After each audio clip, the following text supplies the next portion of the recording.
papa hilo sa leguluho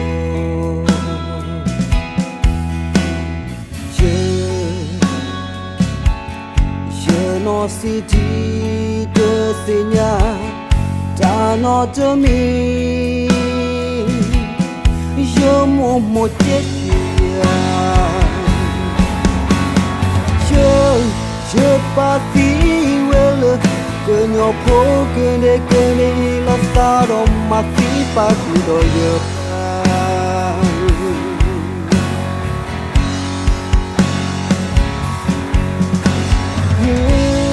le ta ge manu khule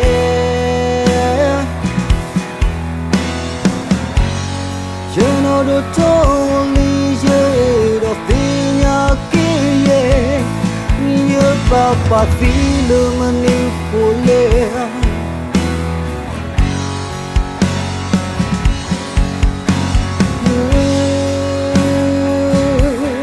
ye ta to move papa le filo mani khule ba mo ni ke nyo pu ma ti ke nyo do ma ti khu do ye ba ye sa to move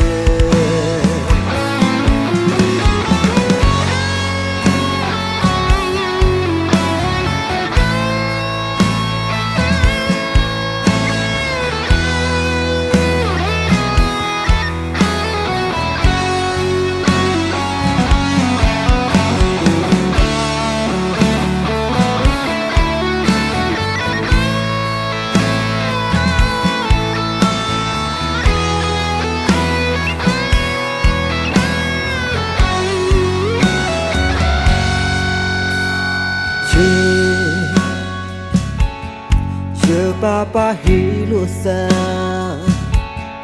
leguluho je no city de senya ta no to me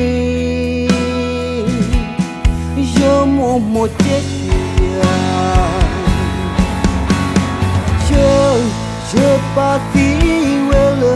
que no poche ne che ne lo staro ma ti pa do yo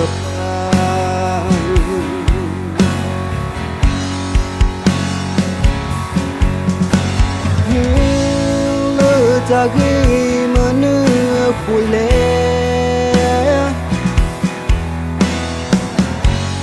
je no do to li je do pinya ke ye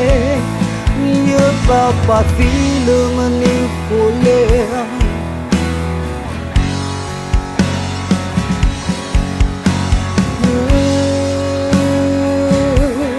ye ta to move papa le filo mani khule ba mo ni ke nyo pu ma ti ke nyo do ma ti khu do ye ba ye sa to move